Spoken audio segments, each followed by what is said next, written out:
Yetib kelgan. Bitta pizdesi bor ekanda, mana videomni tarqatarmish kelganda.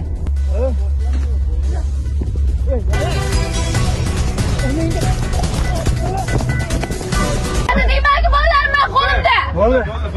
Bo'ldi. Jahl ustida. Jahl chiqib ketdi. Jahl ustida. Mashinani urgan payti o'sha peshonasiga urgan. Nechasiga mana 2 marta. Qaysi? Mana shu. Necha marta? 2 marta. Urdim oddiy. Shuni to'xtatish uchun oldin yoza olish uchun urdim. Mana.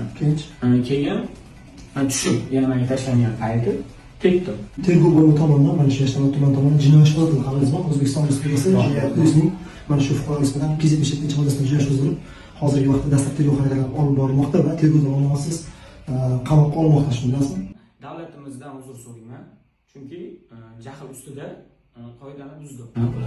Yandex keldi, 941 12 mashinada narsalarni ko'p edi. Bu yerda gap gapirdi o'zi.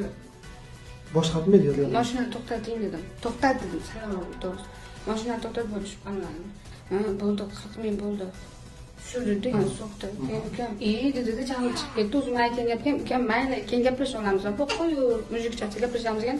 O'zi ukam indamay turgan miyasiga berib urib ketdi. Ukangiz qayerga urdi? Necha marta urdi? 1-2 marta urdi.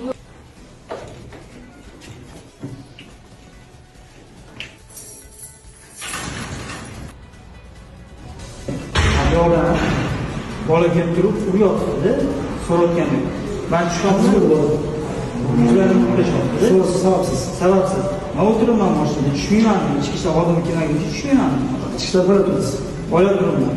Muhtaram prezidentimizga ham rahmat, shunchalik himoya qilish uchun sizlarni qilganlariga. Sizlar xodimlarni qilsamlar, shunchalik qarab, anaqa qilishyapti.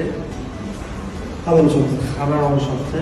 Fuqarolarga shu ayol bilan opasiga, ukasiga nima chora ko'rsangiz davlatdan qonundan ukamiz. Qonuniy chora ko'rishdan oliyman. Bularni yo'lovchilar bo'lgan ayol kishi 2001-yilda fuqaroga nisbatan alohida O'zbekiston Respublikasi Jinoyat kodeksining 139 moddasi bor. Ikkinchisidan ularga nisbatan ham jinoyat ochilgan. Qonun ustuvor jazo muqarrar shahar musofasidagi hukmlardan belgilangan demak